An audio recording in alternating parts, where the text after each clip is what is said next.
नमस्कार,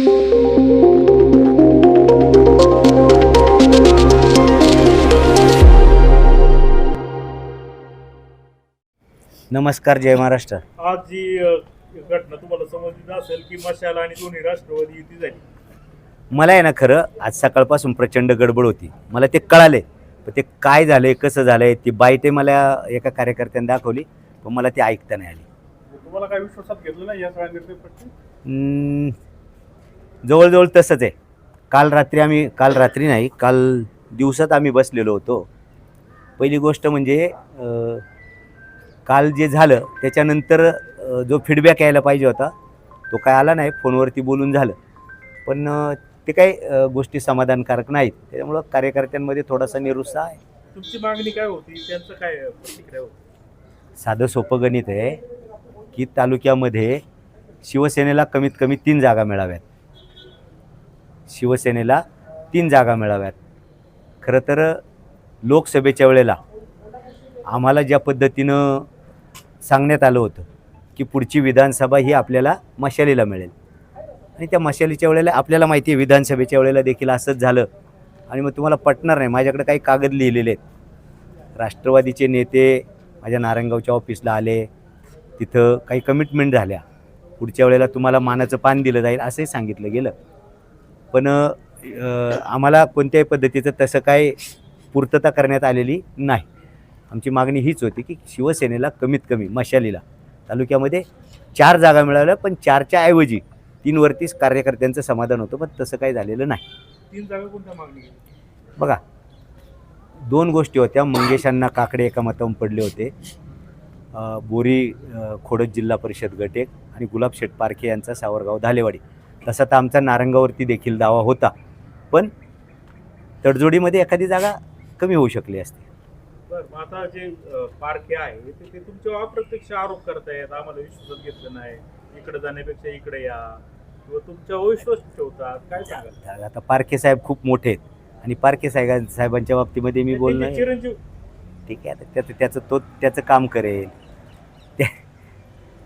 ते आज उद्या अजून मी जास्त बोलेल. त्यांचे चिरंजीव जे करतायत ना, ते देखील कार्यकर्त्यांना माहिती आहेत का, त्यांनी कसं कसं कुठं कुठं मिटिंगा केल्या आहेत हे सगळ्यांना माहिती आहे. थोडंसं खुलाशाने आहे ना, अजून 1 दिवसानंतर बोल. अशा देखील चर्चा आहे की तुम्ही शिवसेनेत प्रवेश करणार आहात, ते सत्य काय? अजिबात त्याच्यात काही सत्य आजच्या घटनेला नाही. 2 गोष्टी आहेत. कार्यकर्त्यांचा प्रचंड रेट आहे की आपल्याला कमीत कमी 3 जागा मिळायला पाहिजे होत्या, आणि त्या 3 जागा मिळाल्या नाही. काल आमचे सगळे पदाधिकारी होते. जिथं आमची निवडून येण्याची ताकद आहे त्या बोरी गटामध्ये तुम्हाला उमेदवारी मिळणार नाही. जिथं आमची निवडून येण्याची ताकद आहे त्या पिंपळवंडीमध्ये तुम्हाला उमेदवारी मिळणार नाही.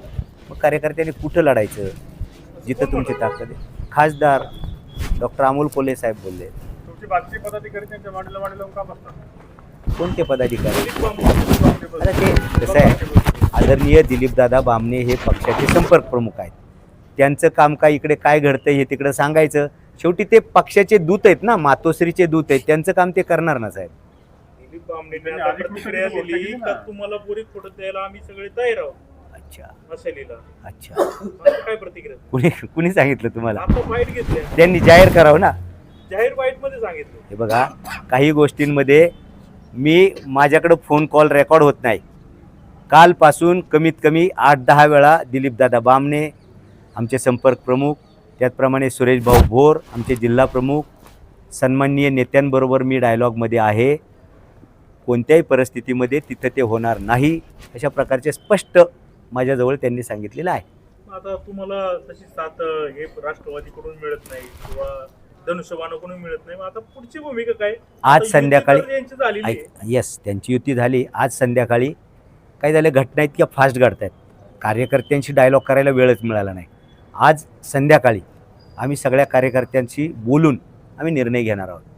असं तुमच्या विरुद्ध अपप्रचार किंवा प्रचार चालवला जातो का तुम्ही फक्त तुमच्या पत्नीला उमेदवारी मिळवा यासाठी सगळं पक्ष वगैरे बाजूला ठेवून याच्याकडे त्याच्याकडे जात असतात?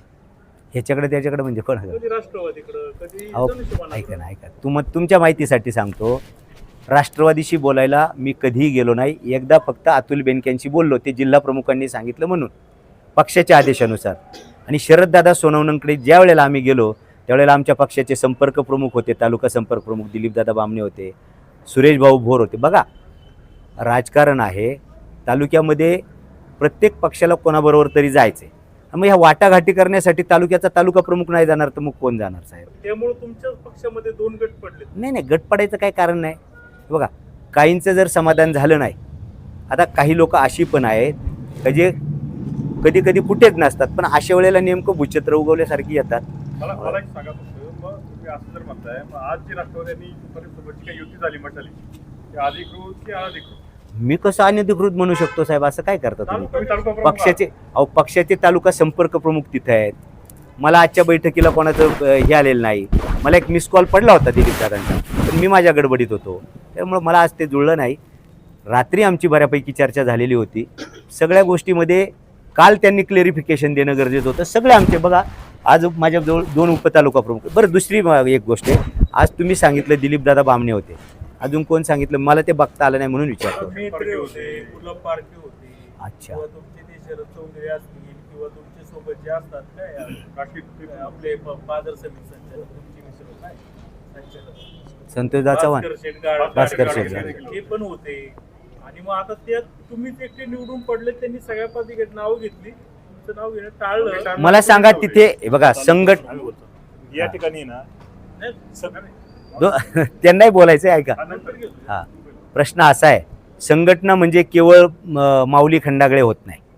संघटना म्हणजे काय असतं? उपतालुका प्रमुख, विभाग प्रमुख, उपविभाग प्रमुख, यापैकी आपल्याला तिथं कोण होतं? मला कोणावर टीका करायची नाही. संघटना म्हणजे काल आम्ही सगळे संघटनेची लोक बोलवली होती, त्यावेळेला खरं तर आज जे त्यांनी सांगितले ना तिथं आमच्या संपर्क प्रमुखांनी, ते समाधान काल त्यांनी जर उपतालुका प्रमुखांचं केलं असतं तर आज आले असते सगळे साहेब. कधी नाही, बाहेर नाही पडलो. आमचं सगळं झाल्यावर आम्ही सगळेच आलो ना, बाहेर नाही पडलो. 2 गोष्टी आहेत.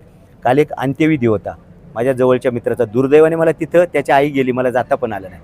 पण घाईनं उरकल्यावर त्यांना सगळं उरकून आम्ही बाहेर निघालो. मी फक्त घाईनं गाडीत बसायला गेलो, बाकीचे सगळे कार्यकर्ते बाहेरच थांबले होते.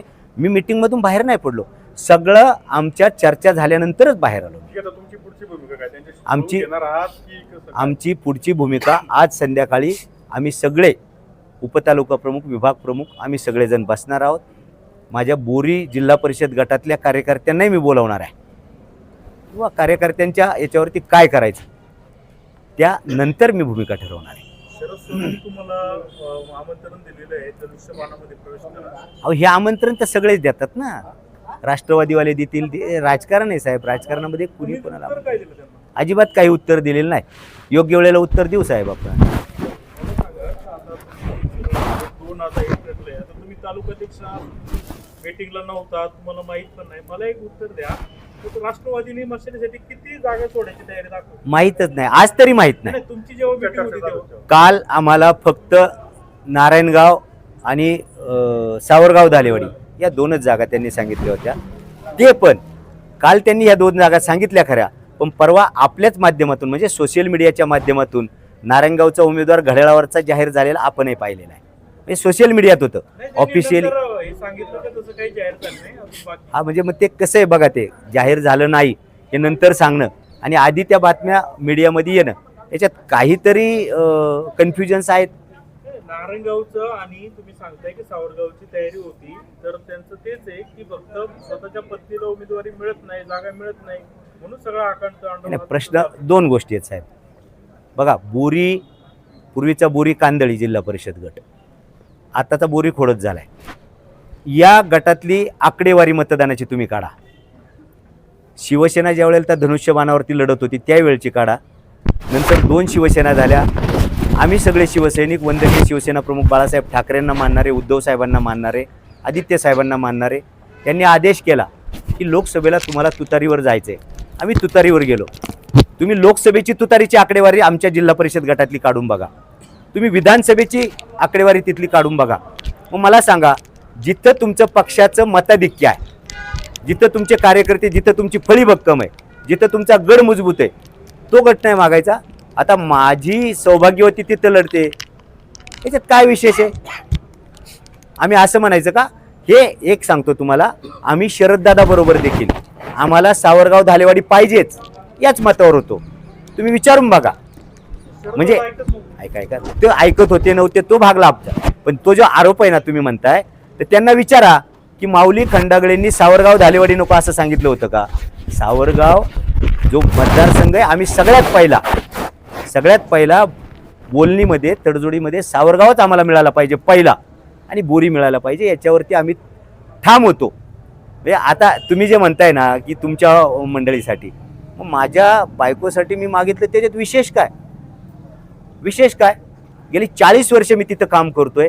मागच्या जिल्हा परिषद पंचायत समितीला तिथं काही नसताना एक हाती आम्ही हे निवडून आणलेलं होतं, मोहन शेटेगेरे त्याच्याकडे एक हाती तिथं जिल्हा परिषद आणि दोन्ही पंचायत समित्या निवडून आल्या त्या साहेब. त्याच्यात गैर काय? आज गट समजा राखीवाला, त्याच्यात गैर काय? मला वाटतं त्याच्यात गैर काहीच नाही. बघा तिथं मी परत सांगतो, ताकद आहे पक्षाची, मग पक्ष कसा वाढणार? जिथं तुमचे ताकद नाही तिथं पक्षाने जागा घ्यायची, जिथं तुमचे कार्यकर्ते नाही तिथं पक्षाने घ्यायचं. शरद सोनवणेंची ऑफर काय होती? बदनाम करायचं काम केलं जातं. That's it.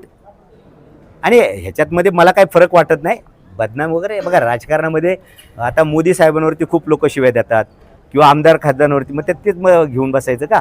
प्रश्न हा आहे, तालुक्यामध्ये संघटना वाढली पाहिजे. आम्ही नको त्या गटामध्ये कशा जागा मागणार? जिथं निवडून येण्याची शक्यता आहे उमेदवार, त्याच जागा मागणार ना. जर ज्या गटामध्ये तुमच्याकडे उमेदवारच नाही, अशा जागा कशा मागणार तुम्ही? शरद सोनवणेंनी किती जागा सोडायची तयारी दर्शवली? शरद दादा देखील या सगळ्यामध्ये म्हणजे शक्य होत नव्हतं तोडजोडीमध्ये, म्हणून तर इकडे दोन्हीकडे बोलणी चालली होती ना. नाही, पण शरद सोनवणेंची म्हणजे तयारी कोणकोणत्या जागांसाठी होती? शरद दादांची तयारी 2-3 जागेंवरती होती, ते अंतिम मध्ये आलेलं नव्हतं. आम्ही त्यांना हेच सांगितलं होतं की आम्हाला सावरगाव पाहिजे, आम्हाला बोरी पाहिजे आणि आम्हाला पिंपळवंडी देखील पाहिजे, याच्यावरती बोलणी चाललेली होती. त्याच्यामुळे ते नाही जुळलं. ते त्यांचं म्हणजे कुठं म्हणजे प्रॉब्लेम काय झाला, कोणत्या जागेवर वाद झाला? बघा आता हे तुम्हाला सगळं माहिती आहे. मगाशी तुम्ही तिथं सांगितलं, आता खूप सखोलात जाऊन नको हे करायला, योग्य वेळेला आपण सांगू, अडचण नाही. तर आता पुढची भूमिका काय धनुष्यबाणामध्ये? आज संध्याकाळी सगळे आमचे पदाधिकारी जे आहेत, आता सगळे पदाधिकारी होते, थोडेसे आता उशीर झाल्यामुळे सगळे गेलेत, सगळे पदाधिकारी बसून आम्ही योग्य तो निर्णय घेऊ. शेवटी तालुक्यामध्ये संघटना महत्त्वाची आहे.